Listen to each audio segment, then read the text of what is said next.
Voilà, donc nous saluons tous ceux et celles qui nous écoutent aux quatre coins de la planète. Amen, que vous soyez au milieu de la neige, de la glace, au milieu des températures très chaudes de l'hémisphère sud ou en Afrique. Que le Seigneur continue à vous garder et à vous bénir. Nous allons parler particulièrement donc de ce message aujourd'hui. Ça vaut la peine. Ça vaut la peine de quoi? Ça vaut la peine de suivre le Seigneur, ça vaut la peine de persévérer, ça vaut la peine de s'éloigner du monde, du diable, des démons, amen, et d'être à la table du Seigneur. Ça vaut la peine. Ah, donc, on va lire, si vous voulez bien, dans 2 Timothée, deuxième épître à Timothée. C'est la dernière que l'apôtre Paul va écrire alors qu'il est sur la terre. 2 Timothée, chapitre 4, et nous allons lire au verset 6. Au verset 6, 2 Timothée 4, verset 6. « Car pour moi, je sers déjà de libation. » Ça veut dire, ma vie va être répandue. Et le moment de mon départ, notez qu'il ne dit pas ma mort. Il ne dit pas le moment de ma mort approche. Le moment de mon départ, ça veut dire qu'il va quelque part. Le moment de mon départ approche. J'ai combattu le bon combat, j'ai achevé la course, j'ai gardé la foi. Désormais, à partir de maintenant, la couronne de justice m'est réservée. Le Seigneur, le juste juge, me la donnera dans ce jour-là. Et non seulement à moi, mais encore à tous ceux qui auront aimé son avènement. Amen. Alléluia. Seigneur, nous te bénissons pour les merveilleuses paroles inspirées que l'apôtre Paul a écrites alors qu'il était proche de quitter la terre. Nous te demandons ce matin, aujourd'hui, Seigneur, de nous aider à méditer, à comprendre ce que le Saint-Esprit veut nous dire. Pour nous, aujourd'hui, nous te le demandons au nom puissant et merveilleux de notre seul et unique Sauveur, Jésus-Christ. Amen et Amen. Et tout le peuple dit Amen. Gloire à Dieu. On peut s'asseoir, frères et sœurs. Alléluia. Ma prière, c'est que le message que vous allez entendre change vos pleurs, transforme vos larmes en télescope. Alléluia. Alléluia. Gloire à Dieu. Nous allons voir Jésus. Nous allons le voir. Et quand nous verrons Jésus, vous allez tous, et moi compris, dire « ça valait la peine ». Alléluia. Ça valait la peine. Merci Seigneur. David disait dans l'Ancien Testament, « Quand irai-je? Quand paraîtrai-je devant le Seigneur? » Il disait, « Mon âme est en attente. J'attends. » Il était en attente d'aller au ciel, et il le savait, par la foi. Quand l'apôtre Paul a écrit le passage que nous venons de lire, quand il a écrit cela, eh bien, c'était environ en 68 après Jésus-Christ, alors qu'il se trouvait à Rome, dans la prison Mamertime. La prison Mamertime à Rome. À Rome, il y a encore aujourd'hui, et je l'ai vu lorsque je suis passé, le forum. Le forum de Rome, et quand je l'ai vu, des larmes sont montées à mes yeux, parce que quand je l'ai vu, cela m'a fait penser à mes frères et sœurs du 1er siècle et du 2e, qui ont vu la même chose, sont entrés et n'en sont pas ressortis, mais sont allés au ciel. Lorsque Paul a écrit cela, il est en prison. À Rome, il y a les ruines aujourd'hui du forum romain. Elles sont là. Et en face, il y a cette fameuse prison qui existe encore aujourd'hui et que les touristes peuvent visiter. La prison Mamertime. Les visiteurs sont bénis à l'intérieur, moi je ne l'ai jamais visité, mais les rapports que les visiteurs donc donnent, c'est que lorsqu'ils sont à l'intérieur, ils sont dans le même lieu où se trouvait l'apôtre Paul en l'an 68, juste avant son départ pour le ciel. Et ces visiteurs sont bénis par le même Saint-Esprit qui était avec l'apôtre Paul dans ce lieu de réclusion. Vous pouvez descendre dans ce confinement, dans cet espace clos, cette prison. Si vous pensez que les prisons d'aujourd'hui sont mauvaises, du temps de l'apôtre Paul, c'était bien pire. La prison est circulaire, très peu d'espace, de mètres carrés. Le plafond est bas, le sol est fait de pierre, les murs sont de pierre et le plafond aussi. On y descendait les prisonniers par un trou qui était au-dessus, un trou profond. Il n'y avait pas de toilette, aucun sanitaire, pas de lumière extérieure, pas d'eau courante, pas d'air conditionné en été. Et à Rome, l'été, il fait très chaud. Et en hiver, il fait froid, pas de chauffage. Seulement dans cette prison, des murmures de tous ces prisonniers qui sont là et qui vont mourir. Certains sont déjà en train de mourir et ils grognent, ils gémissent. Ce que l'on peut entendre, c'est simplement les plaintes de ceux qui vivaient encore. La vermine est là sur le sol, la saleté, les ordures, la crasse, ça pue à l'intérieur. L'apôtre Paul est là, le grand apôtre. Maintenant, il est un vieil homme. Et la pensée de Paul se porte vers sa mort prochaine. Il est proche de finir, d'achever, de terminer son ministère. Et il regarde le chemin qu'il a parcouru. Il fait une rétrospective, un inventaire. Puis, il regarde de l'avant. Il anticipe ce qui va lui arriver. Paul ne fait pas comme certains, aujourd'hui, des gens qui regardent eux aussi en arrière, qui font l'inventaire de leur vie. Mais Paul n'a pas eu besoin de dire « Ma jeunesse a été une gaffe monstrueuse, une bévue. Mes années de maturité ont été une véritable bataille et ma vieillesse, le vieil âge, est un immense regret. » Paul n'a pas eu besoin de dire cela. Même s'il est en prison, on ressent un vent frais du ciel qui souffle au travers de ce qu'il écrit. Et il y a 3 mots qui me viennent devant ce passage des Écritures que nous venons de lire. Rétrospective, relâcher, récompense. Rétrospective, Paul a regardé en arrière, il a fait la revision, le résumé, l'inventaire de sa vie. J'ai combattu. Le bon combat.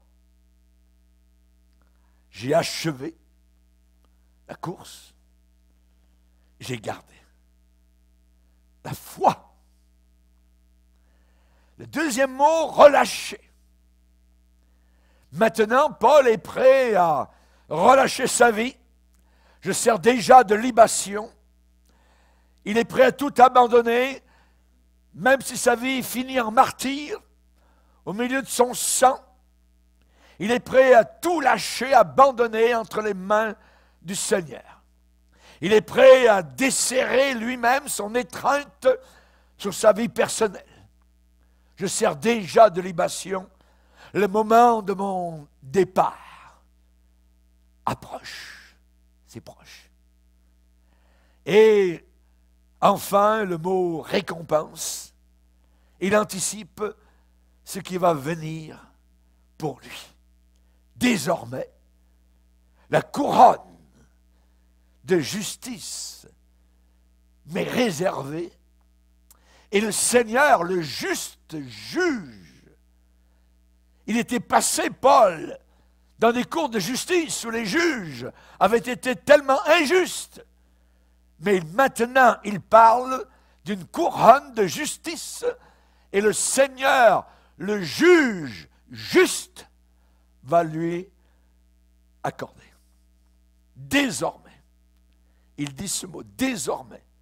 C'est un adverbe de temps qui veut dire dorénavant, qui veut dire à l'avenir. La couronne m'est réservée. Alors nous allons parler de ces trois volets aujourd'hui. La rétrospective. Il fait la rétrospective de sa vie, la revision de sa vie. Il va parler de lui comme un guerrier, j'ai combattu. Il va parler de lui comme un coureur dans le stade, j'ai achevé la course. Et il va parler de lui comme un intendant, un gérant. J'ai gardé la foi, la véritable. Donc, Paul a combattu. C'est un soldat spirituel. C'est un lutteur. Il a dit à Timothée un jour, souffre avec moi comme un bon soldat de Jésus. Paul a supporté avec fermeté la dureté du combat. Il a eu de la combativité, le combat, la lutte, la guerre contre les démons, contre la chair, contre le monde, contre l'incrédulité. Ça a été terrible. Lorsque Dieu a sauvé l'apôtre Paul, le jour de son salut et les quelques jours qui ont suivi, Paul n'a pas été invité à gambader, à folâtrer, à pique-niquer. Non.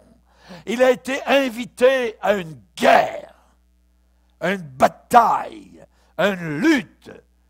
Je dis guerre, plus que cela, à une guerre totale. Totale. Il n'a pas été invité à venir poser sa tête sur un coussin. Mais il a été invité à une croix. Paul savait très bien, il connaissait les combats, la souffrance, supportait pleinement la sévérité des batailles. J'ai combattu. J'ai combattu. Quand vous étudiez sa vie, son corps était plein de cicatrices. Par le fouet, les coups de fouet reçus des licteurs. Son visage était émacié, creux, creusé par beaucoup de périodes de jeûne. À Éphèse, il a combattu ce qu'il déclare les bêtes. Ces bêtes, c'étaient des hommes en furie contre l'Évangile. Une ville entière qui s'est liguée contre Paul et l'Évangile à Éphèse. Et il va dire aux Corinthiens, à Éphèse, j'ai combattu les bêtes. Les hommes sont devenus comme des bêtes. Pendant 2 heures, ils ont crié grande, et la Diane des Éphésiens. Ils étaient prêts à lapider l'apôtre Paul. Il a fait un naufrage, un jour et une nuit, dans les profondeurs de la Méditerranée. Il a flotté sur les eaux pendant 36 heures. Et il a fait non seulement un naufrage, 3 naufrages. Il le dit lui-même. 3 fois. Il a passé beaucoup de temps, je dirais des années, dans des prisons. Il a été emprisonné à Philippe. Il était emprisonné à Césarée pendant 2 ans. Il était emprisonné à Jérusalem. Il était emprisonné à Rome pendant des années. Beaucoup de temps passé en prison, lapidé. Une fois, il a été laissé comme mort. J'ai combattu. J'ai combattu. 195 marques de cicatrices sur son dos par les coups qu'il avait reçus. Il n'est pas comme certains chrétiens du 21e siècle qui sont devant la TV pour écouter le Super Bowl, les finales de Coupe Stanley, les mondiales. Certains pasteurs même arrêtent la réunion et placent un écran géant dans l'église pour que les fameux chrétiens se détournent de Jésus-Christ et écoutent le Super Bowl. C'est ça le combat du 21e siècle? Non. Non. Par la foi, nous marcherons. Par la foi, nous vaincrons. Par la foi, nous combattrons. Nous avons besoin de la foi de nos pères. Ces gens qui nous ont précédés. Sainte foi, nous te resterons fidèles jusqu'à la mort. Paul savait le prix à payer pour servir le Seigneur Jésus-Christ. Il a déclaré, je ne fais aucun cas de ma vie personnelle, comme si elle m'était précieuse, pourvu que je finisse ma course. Et le ministère que Dieu m'a donné, il voulait finir. J'aimerais vous expliquer quelque chose de très important, un verset qui est souvent pris hors de contexte. Et j'aimerais vous l'expliquer en quelques mots dans son contexte. Allez avec moi dans Nombre 32. Nombre chapitre 32, verset 23. Nombre 32, verset 23, il est écrit « Mais si vous ne faites pas ainsi, vous péchez contre l'Éternel, sachez que votre péché vous atteindra. » Sachez que votre péché vous atteindra. Si vous ne faites pas ainsi, vous péchez. De quoi s'agit-il? Ce verset souvent est pris hors contexte. Quel est le contexte? Je vous le donne. Le peuple élu, Israël, venait de sortir d'Égypte. Ils sont passés par le désert. Et maintenant, 40 ans plus tard, ils étaient prêts à occuper Canaan.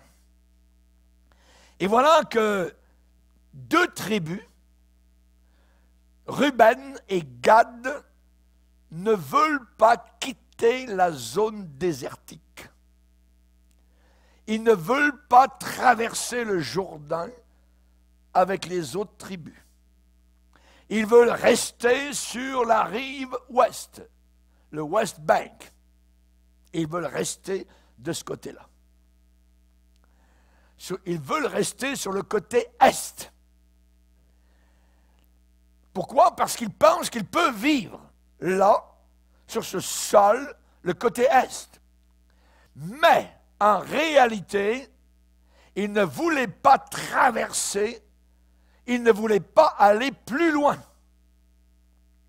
Ce qu'ils disaient, ces 2 tribus, disaient d'une certaine manière, ça suffit pour nous. Nous, on reste de ce côté-ci du Jourdain. Cette région est assez fertile pour nous et on veut rester de ce côté-ci du Jourdain. Josué leur a dit, OK, vous pouvez rester là de ce côté est si vous le désirez. Mais je vais vous dire quelque chose. Quand nous allons entrer dans Canaan, quand la conquête va commencer, quand la guerre va débuter, quand le combat va commencer, il faudra que vous laissiez vos charrues, vos binettes, vos maisons pour aller à la bataille. Vous allez venir de ce côté-ci nous rejoindre. Et vous allez combattre avec le reste des autres tribus. Si vous ne faites pas cela, vous aurez péché contre Dieu. et sachez que votre péché va vous atteindre.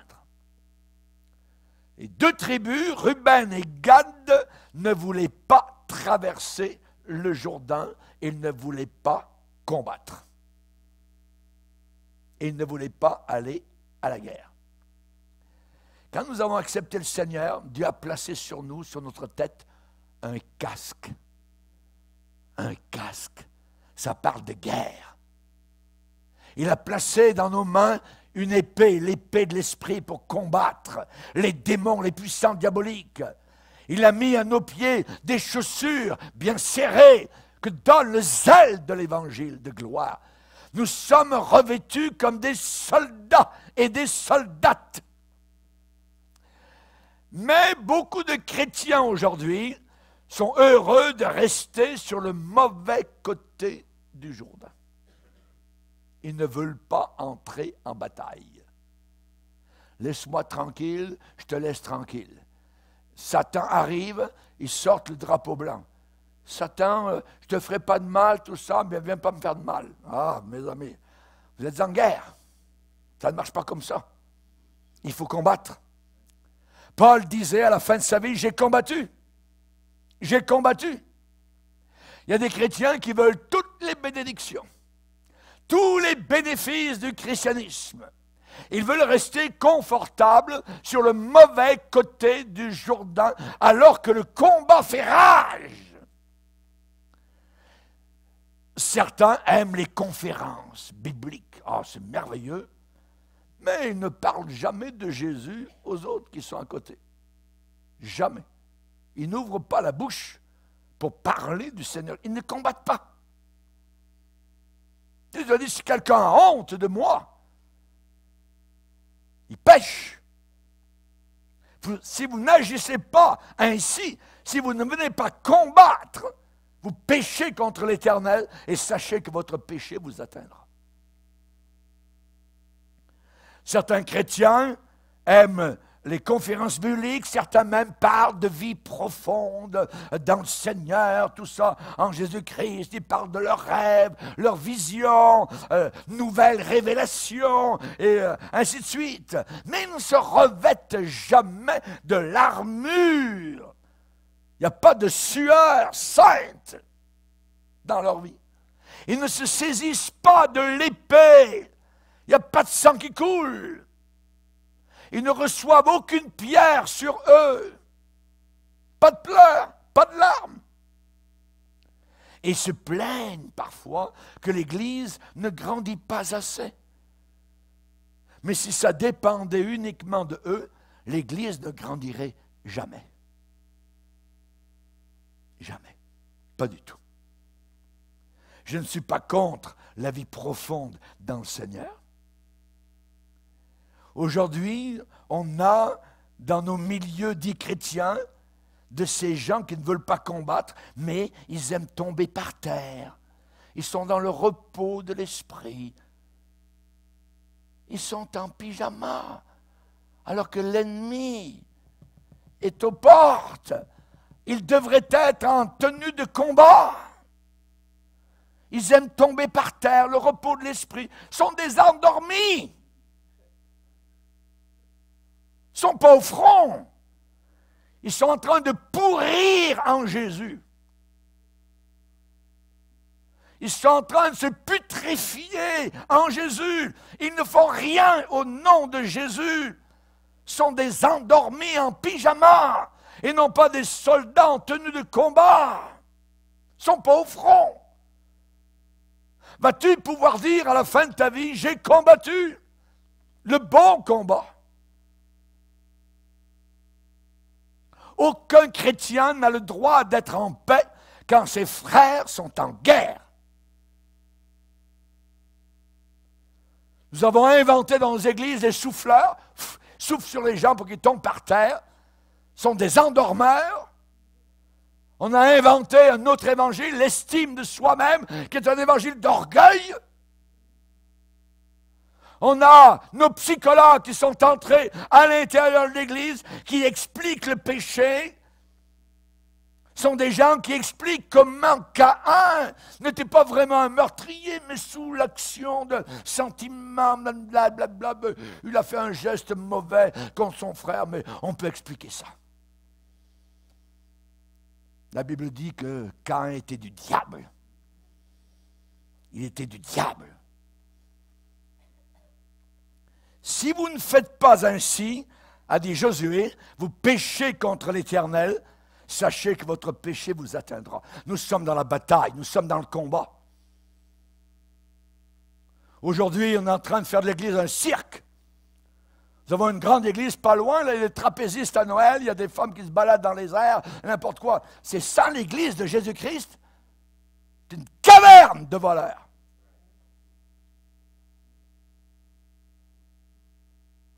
Patrick Henry de Virginie a déclaré: je ne connais pas le chemin que les autres vont prendre. Je ne connais pas la direction dans laquelle ils vont aller. Mais pour moi, c'est donnez-moi la liberté ou alors donnez-moi la mort. Voilà ce que ces gens croyaient auparavant, dans d'autres générations, en Amérique du Nord. Les soldats américains sont venus en Europe. Ils ont versé leur sang sur les côtes de la Normandie pour libérer l'Europe d'un sataniste appelé Hitler. Ils ont donné leur vie. Ils ont combattu. Et dans l'église de Jésus, à la fin des temps, on veut s'amuser. On ne veut plus combattre. On laisse nos armes à la maison. Elles sont rouillées.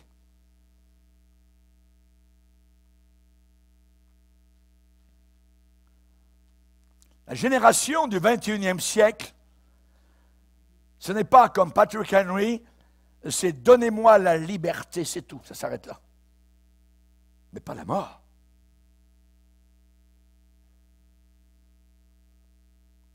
Donnez-moi la liberté. Aujourd'hui, dans l'Église, c'est donne-moi, donne-moi, donne-moi, donne-moi, donne-moi. Ils veulent prendre, ils veulent aujourd'hui recevoir et non pas donner.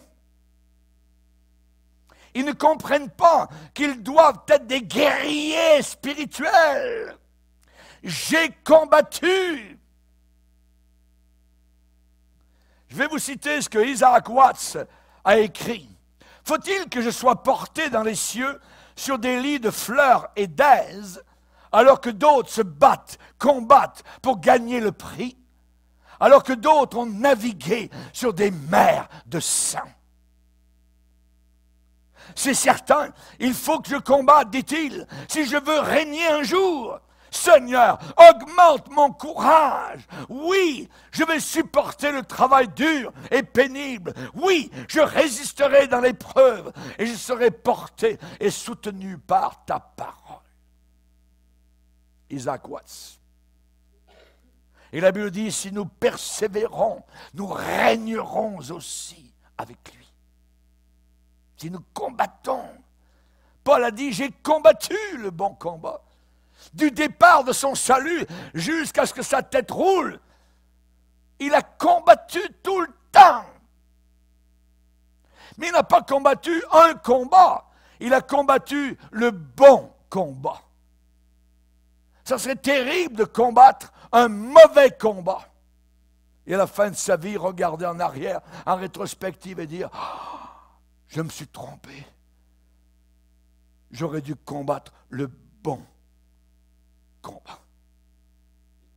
Dans Philippiens, Paul va dire, demeurez ferme dans un même esprit, combattant d'une même âme pour la foi de l'Évangile, sans vous laisser aucunement effrayer par les adversaires. Combattant d'une même âme. Le problème, c'est que dans l'Église, on a beaucoup de combattants, mais ce sont souvent des anciens combattants.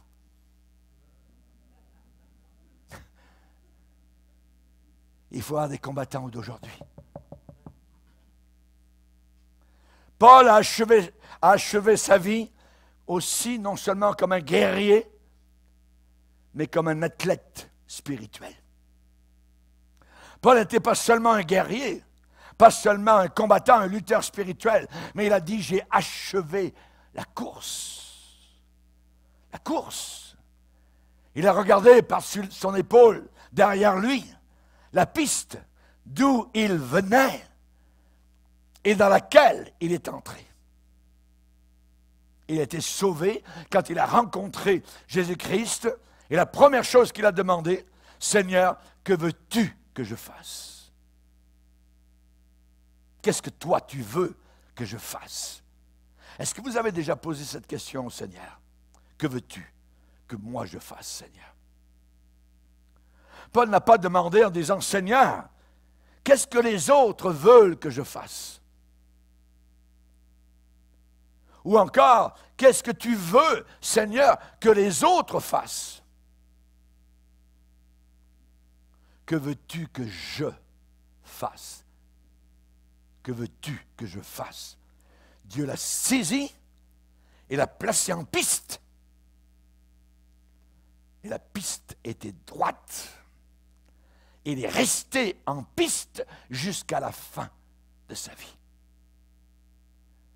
Le Seigneur l'a dit, je veux que tu sois apôtre des gentils. Et je vais te montrer ce que tu devras souffrir à cause de moi. Quand Paul a fait le résumé, la rétrospective de sa vie, il a pu dire, j'ai achevé, j'ai fini et terminé la course. Jésus lui-même a dit un peu la même chose. Jean 17, Père, j'ai achevé l'œuvre que tu m'as donné à faire. Je t'ai glorifié sur la terre. J'ai achevé. Il y a des gens qui commencent bien, finissent mal. Il y a des gens qui commencent mal, finissent bien. Il y a des gens qui commencent bien et finissent bien. Lequel de vous, s'il veut bâtir une tour, ne s'assied premièrement pour calculer la dépense et voir s'il a de quoi la terminer, de peur qu'après avoir posé les fondations, il ne puisse achever, et que tous ceux qui le verront se mettent à se moquer de lui en disant « Ah, cet homme a commencé à bâtir et n'a pas pu terminer. » L'histoire de sauver, toujours sauver, ça n'existe pas dans la Bible. Vous êtes sauvé tant que vous marchez avec Jésus. Tant que vous marchez avec Jésus. Paul a dit, j'ai achevé la course. J'ai achevé. Il a dit, je ne fais aucun cas de ma vie comme si elle était précieuse pourvu que j'achève ma course avec joie. Et le ministère que j'ai reçu du Seigneur Jésus d'annoncer la bonne nouvelle. Connaissez-vous la volonté de Dieu pour votre vie? Est-ce que vous êtes dans le plan de Dieu? Dans le centre de ce qu'il veut?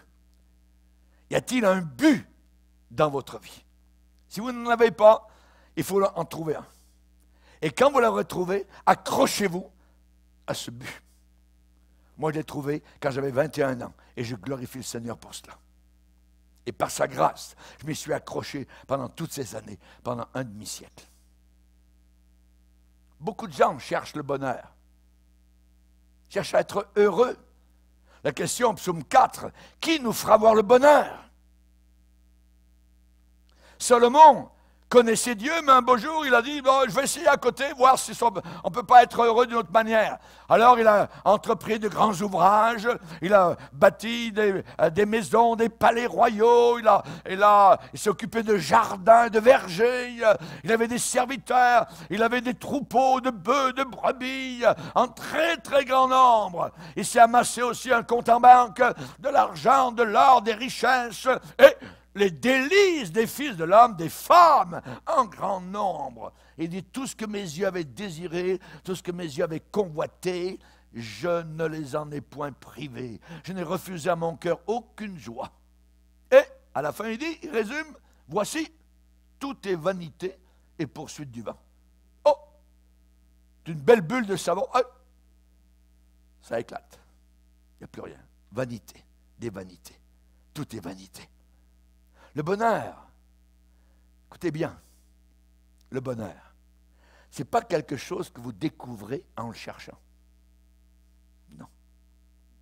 C'est quelque chose que vous rencontrez.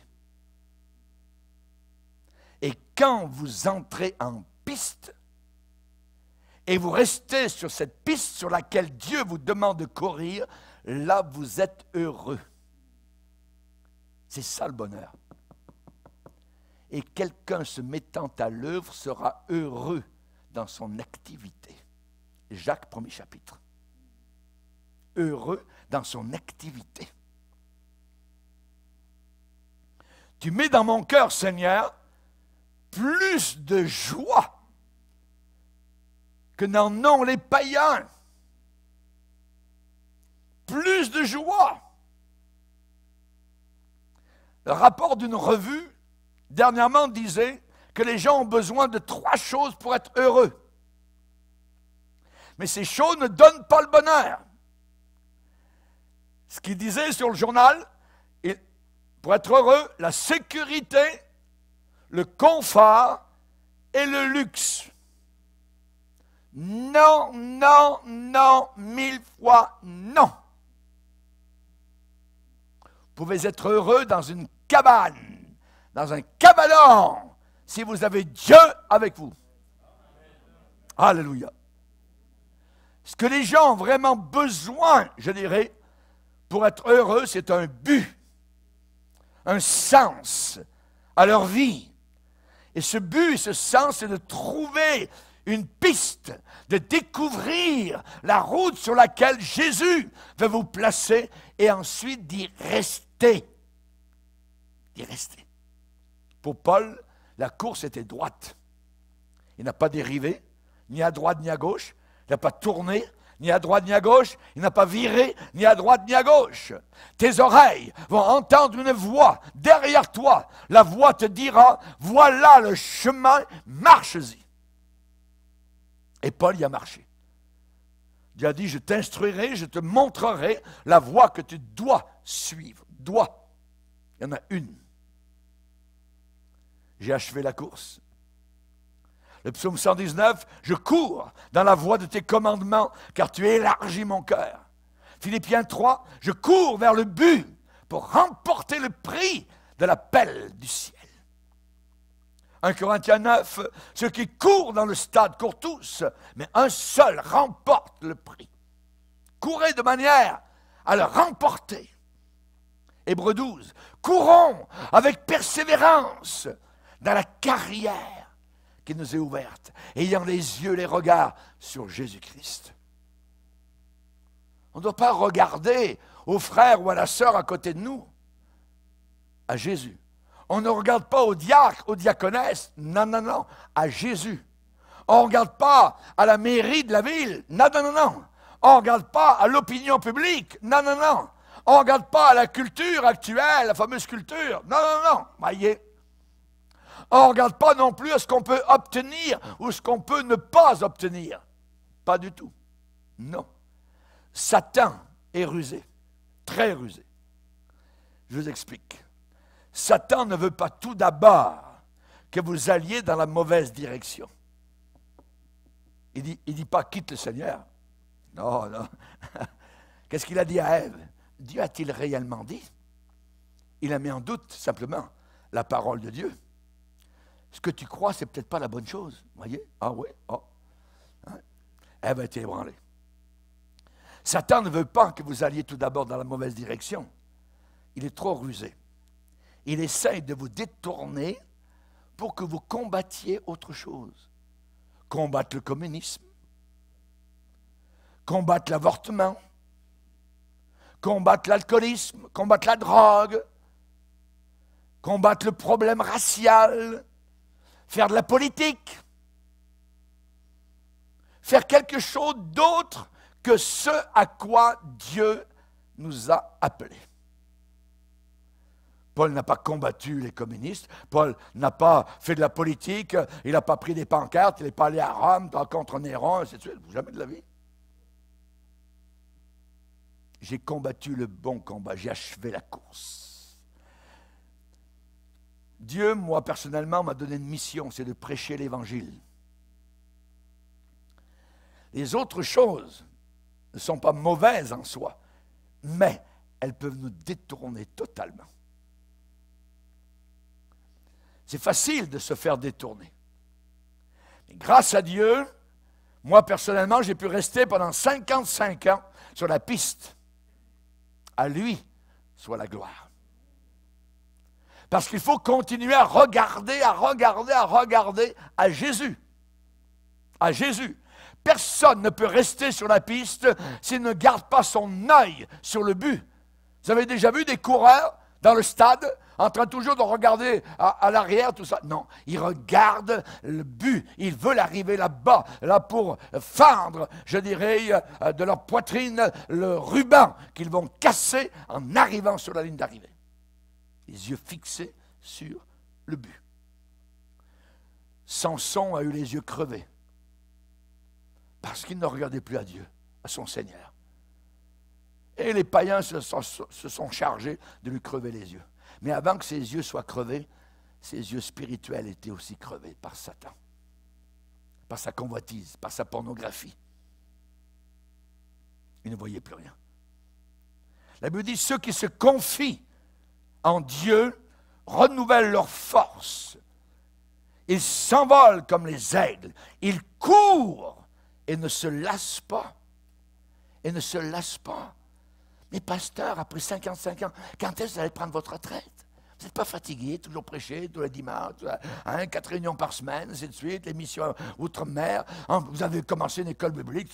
Ben voyons, comment est-ce qu'on peut faire ça? Ah, la grâce de Dieu. La grâce de Dieu. Et une bonne épouse derrière. Alléluia. L'apôtre Paul est resté fidèle, non seulement comme guerrier, non seulement comme athlète, mais aussi comme gérant des biens de Dieu. J'ai gardé la foi.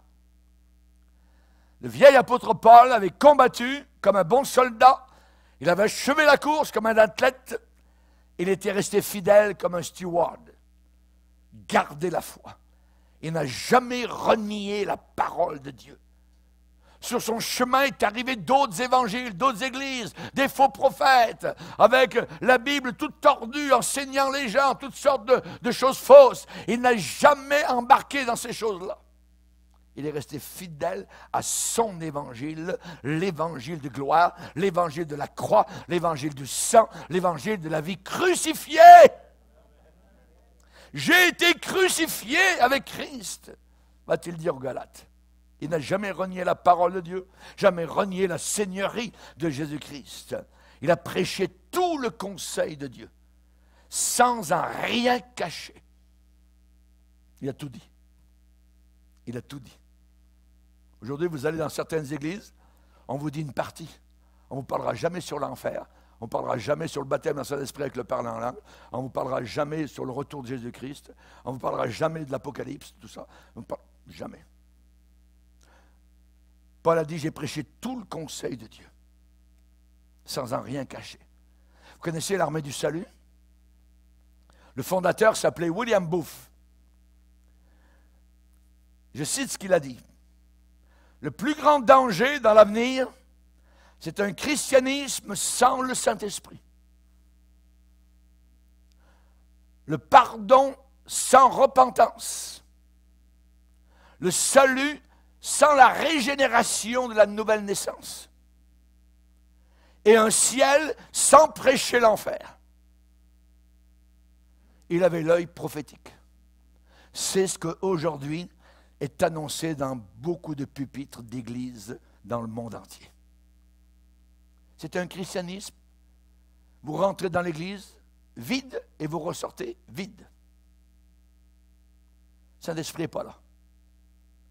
Un pardon sans repentance. On évangélise aujourd'hui sans montrer le péché à l'homme. On ne dit pas que l'homme est perdu. Non. Viens te joindre, tu verras les chants, c'est merveilleux. C'est pas ça. un salut sans la nouvelle naissance. Des gens assis dans les églises ne sont jamais passés par la nouvelle naissance. Ça veut dire qu'ils sont perdus. Ça veut dire des païens perdus, religieux, mais perdus, assis dans l'église. Livrés, mélangés au bon blé. Un ciel, on va parler du ciel. On va dire même ce que les païens ont vu à l'hôpital, c'est merveilleux. C'est un vrai païen, il ne croit pas en Dieu, il a blasphémé toute sa vie, mais oh c'est merveilleux, j'ai vu un ange qui m'a accueilli, tout ça. Mon œil, si vous croyez ces faussetés-là, vous êtes dans l'erreur totale. Si quelqu'un n'est pas né de nouveau, il ne peut pas entrer. Satan se déguise en ange de lumière. En ange de lumière. Nous allons nous tenir, nous, sur la parole de Dieu. C'est ça qu'on va faire jusqu'à la fin. Le Seigneur a dit à l'église de Philadelphie, parce que tu as gardé ma parole. Tu as gardé ma parole. Tu ne l'as pas modifiée, tu ne l'as pas changée, tu ne l'as pas diluée. Tu as gardé ma parole. Alors moi aussi, je vais te garder en dehors de ce monde. Je vais t'enlever. Tu vas participer à l'enlèvement. Parce que tu as gardé ma parole. Nous allons nous tenir sur la parole de Dieu. Nous n'allons pas changer. Non. Nous allons garder la foi.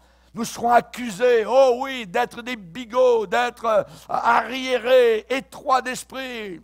Pas de problème, ainsi soit-il. Let it be. On n'a pas de problème. Voyez, nous croyons dans un seul chemin pour aller au ciel. Et c'est par Jésus-Christ. Il n'y a personne d'autre qui peut nous sauver. Nous croyons que le péché, c'est le péché. Nous croyons que l'homosexualité, c'est mauvais. Nous croyons que l'adultère, c'est mauvais. Nous croyons que l'ivrognerie, c'est mauvais. Nous croyons que voler quelqu'un, c'est mauvais. Nous le disons comme cela et nous ne reculerons pas. Nous sommes étroits d'esprit, ok.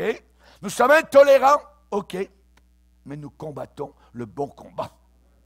Amen. Nous combattons qui? Nous combattons les nauséas. Nauséas? Les nationaux apostats unis en socialistes écuméniques et agnostiques. Amen. Alléluia. Paul a été un intendant fidèle et en revisant son passé, il a dit, j'ai combattu comme un guerrier, j'ai achevé comme un athlète, j'ai gardé comme un intendant. Et maintenant, Paul allait être bientôt, donc, relâché, libéré de la terre, aller vers sa récompense. La prison Mamertine à Rome n'était pas pour Paul seulement un lieu de récapitulation, de revision, mais un lieu à partir duquel il allait être relâché. Je m'explique. Pour moi, je sers déjà de libation, je suis prêt à être offert, et le moment de mon départ approche. Départ. Le mot départ est un mot très intéressant. Ça veut dire, c'est un mot très riche de sens, le moment de mon départ. Ça veut dire être le moment de ma relâche, où je vais être relâché. Et ça signifie au moins 5 choses. 5 choses très intéressantes. Départ, c'est un mot pour un prisonnier qui est sur le point d'être libéré. La porte de prison va s'ouvrir. Il est libéré. Quand les liens étaient enlevés des mains des prisonniers, quand les fers, voyez, étaient enlevés des pieds, on utilisait à cette époque-là le mot départ. Ça voulait dire être libéré de la prison. Le vieux Paul pouvait déjà se voir sortir de prison et aller vers la gloire. Le moment de mon départ approche. Le mot départ aussi est un mot d'agriculture, de fermier. Lorsqu'à la fin du jour, on enlevait le joug sur les bœufs qui avaient travaillé dans les champs, qui avaient charrié, le vieux bœuf qui avait labouré, donc toute la journée dans le champ, maintenant il était temps d'enlever de dessus son cou le joug. Voyez? Donc, les épaules de Paul étaient penchées, c'était le vieux bœuf. il avait charrié, il avait travaillé. Et ses épaules étaient courbées par le travail, usées par les soucis que toutes les églises qu'il avait fondées lui donnaient. Et il voyait que Jésus-Christ était sur le point maintenant d'enlever le joug de ses épaules, lui donner du repos bien gagné.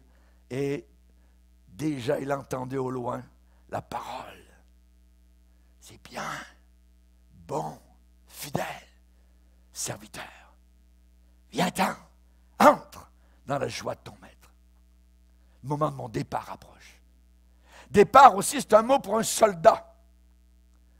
Le soldat qui maintenant retourne à la maison. Il quitte le champ de bataille, la guerre est finie, et il enlève les piquets de sa tente, hein, il est relâché, il enlève les cordages de la tente, et il va dire, Paul, nous gémissons dans cette tente, désirant revêtir notre domicile céleste. Et Paul réfléchit quand il écrit cela à Timothée, le moment de mon départ approche. Non seulement je vais être libéré de la prison, non seulement je vais mettre ce joug de côté, mais je vais arracher les piquets de ma tente. Je vais chez moi, à la maison, la guerre pour moi est finie. Alléluia. Gloire à Dieu.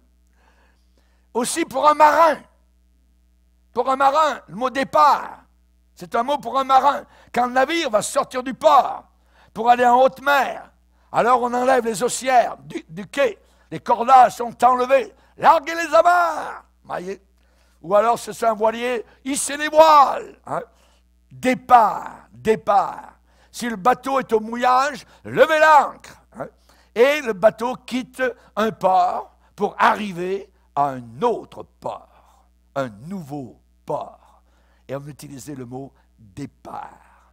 Départ. Le bateau était relâché, le bateau était libéré. Alléluia. Et le vieux Paul se disait dans son cœur, dans ses pensées, je suis sur le point de partir de ce port. Sur le point de partir de ce quai, d'être libéré de ses amarres, ses attaches, et de naviguer en dehors de ce port, vers un autre vers lequel je m'approche. Et c'était aussi le mot départ pour un mot pour les philosophes. Quand un philosophe avait un grave problème, quand il y avait un os, on va dire un nœud, hein, qu'il ne pouvait pas arriver à comprendre, hein, et puis finalement, quand il voyait que la réponse s'en venait, qu'ils étaient un peu éclairés, tout ça, il se servait de ce mot. Et le vieux Paul était en train de dire, je vais bientôt tout comprendre. Beaucoup de choses que je n'ai pas compris sur la terre, mais bientôt, le moment de ma compréhension arrive. Je vais tout comprendre.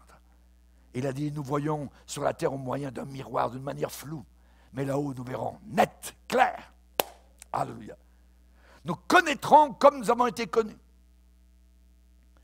Une sœur m'a demandé cette semaine, dans une de nos cellules, pasteur, est-ce qu'on va se reconnaître au ciel? Ah, ma sœur, ben oui! Vous allez savoir que c'est le pasteur Bonger, et moi je vais savoir, tu t'appelles Hélène.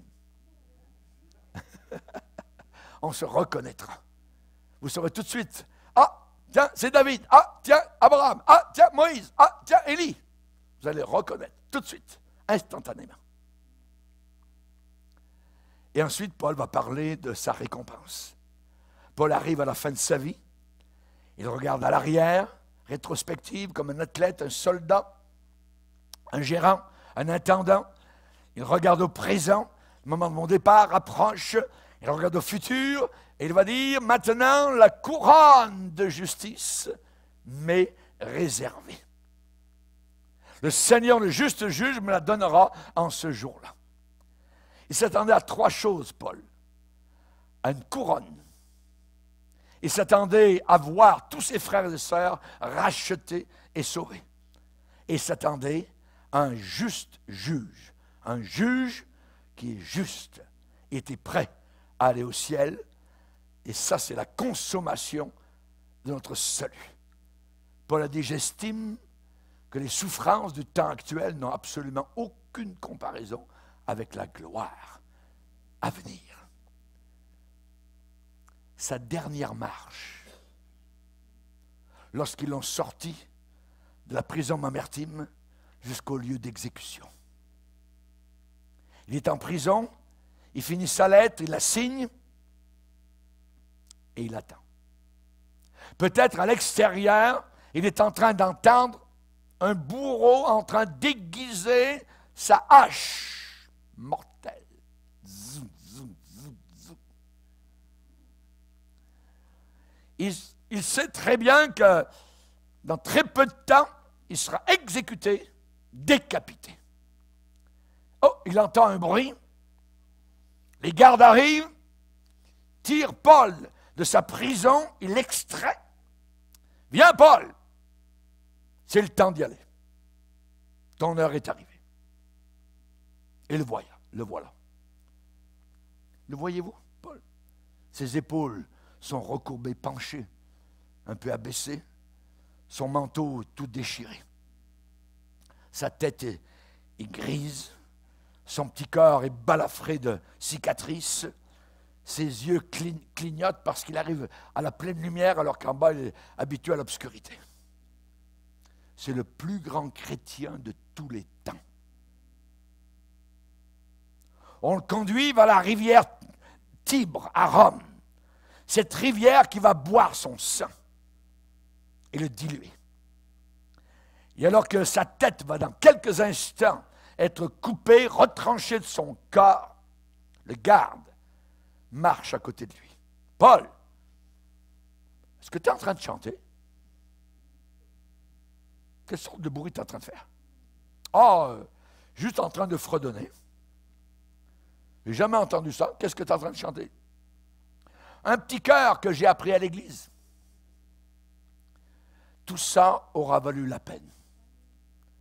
Tout ça aura valu la peine quand nous verrons Jésus. Se saisissent maintenant de ce vieil apôtre, ils le mettent sur le bloc d'exécution. Ils placent sa tête sur le billot. Paul, nous donnons toujours à nos condamnés la chance de faire une dernière déclaration. As-tu quelque chose à dire avant que ne tombe la hache? Ah oui, c'est quoi? Qu'est-ce que tu as à dire? Christ est ma vie et la mort m'est un gain. J'ai combattu le bon combat, j'ai achevé la course, j'ai gardé la foi. Jésus-Christ est Seigneur. Tac! La hache tombe, tu te roules dans la terre. La scène suivante, c'est la gloire. C'est la gloire, c'est la gloire. Quitter ce corps, c'est demeurer auprès du Seigneur. Je crois que Paul là-haut est accueilli. Accueilli. Il a regardé le visage de son Sauveur. Asaph avait déclaré, tu me conduiras par ton conseil, puis tu me recevras dans la gloire. Tu me recevras dans la gloire. Je crois qu'il a dit, Seigneur, Seigneur, j'arrive. Seigneur, sur la terre, je n'étais pas un homme très grand, j'étais plutôt laid.